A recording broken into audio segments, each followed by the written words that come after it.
Hey hey hey, hola Indomax Indo Magazines. Oke, lagi kabar yang cukup panas. Kali ini lagi-lagi datang dari Rusia, Indonesia, bos. Jadi klaim Rusia mengenai 10 WNI yang disebutnya kemarin menjadi tentara bayaran Ukraina pun kini akhirnya memantik respon yang bertubi-tubi alias berkelanjutan dari Kementerian Luar Negeri Indonesia. Tak main-main, Indonesia pun disebut telah meminta info resmi dari Rusia, bos. Bahkan menyatakan bahwa 10 WNI itu tak terkait dengan posisi Indonesia di dunia internasional. Di mana ini artinya Indonesia pun tak mau dianggap membantu Ukraina berperang melawan raski-raski Rusia. Nah, lantas bagaimanakah pernyataan resmi Kemlu RI terbaru mengenai hal ini? Dan apakah alasannya? Setelah ini kita bahas, bos. Kemudian nanti kabar kedua yang tak kalah mantap kini juga datang dari dunia pertahanan Indonesia, di mana baru-baru ini Indonesia pun tiba-tiba disarankan untuk segera melakukan perkuatan pertahanan di dekat Laut Cina Selatan, bos. Nah, ada apakah gerangan dan siapakah yang menyarankan? Penasaran beritanya? Cus, tanpa banyak bacor, mari kita bahas cerita lengkapnya satu persatu, bosku. Oke, kabar pertama datang dari Kemlu RI yang kini lagi-lagi merespon soal 10 WNI yang diklaim telah menjadi tentara bayaran Ukraina di medan laga Ukraina-Rusia, bos. Admin kutip dari detik.com. Baru-baru ini juru bicara Kemlu RI, yaitu Bapak Lalu Muhammad Iqbal, telah menjelaskan bahwa setiap tentara bayaran tak ada kaitannya dengan negara asalnya, bos. Beliau katakan bahwa tentara bayaran itu tidak ada kaitan dengan negara asal karena dia bekerja untuk perusahaan yang membayar dia. Di mana artinya 10 WNI yang ikut berperang melawan Rusia itu tak ada hubungannya dengan pemerintah Indonesia karena mereka berperang demi pulus, bos, alias duit. Dan yang membayar mereka bukannya pemerintah Indonesia, tapi perusahaan militer swasta yang mempekerjakan mereka. Dan biasanya ya, gaji tentara bayaran ini lumayan mantap, bos.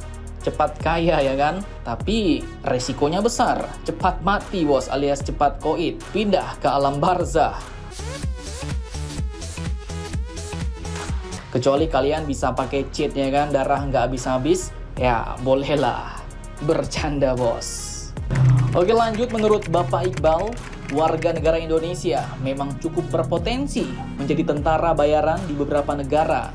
Namun selama proses perang, tentara bayaran di sana sama sekali tidak mewakili pandangan dan posisi politik Indonesia, di mana menurutnya tentara bayaran sudah menjadi hal lumrah di dunia internasional. Bahkan beberapa perusahaan diantaranya seperti Prancis, Ukraina, dan Amerika secara terang-terangan merekrut tentara bayaran untuk tambahan personel.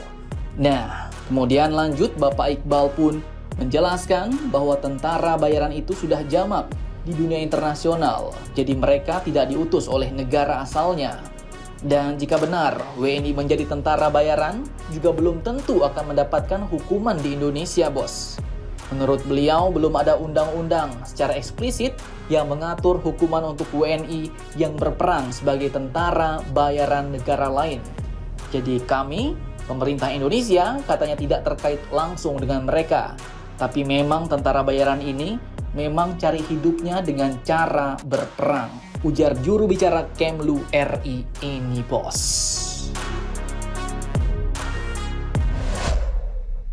Nah, jadi kalau kalian mau jadi tentara bayaran, perang sebulan, dapat gaji, terus kabur pulang ke Indonesia, ya berarti aman, bos.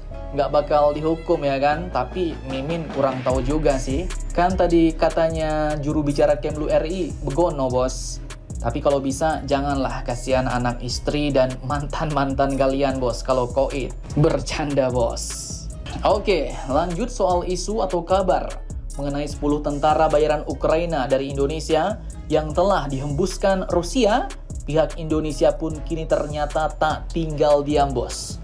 Pemerintah Indonesia kayaknya nggak mau percaya begitu saja. Bahkan pemerintah Indonesia, pemerintah kita, ini lagi-lagi meminta klarifikasi dari Rusia mengenai kebenaran informasi tersebut. Di mana pada Senin 18 Maret hari ini, Direktur Perlindungan Warga Negara Indonesia, Kementerian Luar Negeri RI, yaitu Bapak Judah Nugraha pun mengatakan bahwa perwakilan RI saat ini tengah melakukan penelusuran dan meminta informasi resmi mengenai hal ini, bos.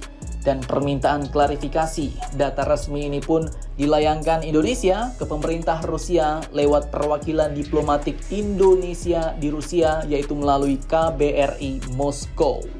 Pasalnya, berdasarkan data lapor diri, jumlah WNI yang berada di Ukraina saat ini adalah sebanyak 55 orang, termasuk keluarga besar KBRI Kiev. Dan sebelumnya, anggota Komisi 1 DPR RI, yaitu Bapak Zazuli Juwaini, telah meminta pemerintah Indonesia untuk melakukan klarifikasi kepada Rusia soal kabar tentara bayaran tersebut.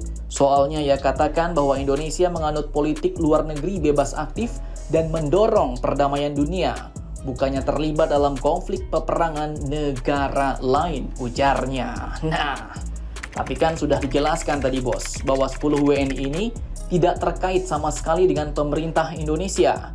Jadi dengan ini bukan berarti Indonesia berpihak ke Ukraina, bos. Mantap, mantap, jos.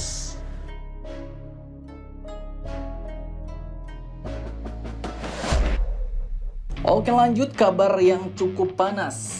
Dikutip dari beberapa sumber berita berikut, baru-baru ini negara kita Indonesia tiba-tiba disarankan untuk memperkuat pertahanan di dekat Laut Cina Selatan, bos, yaitu Laut Natuna Utara.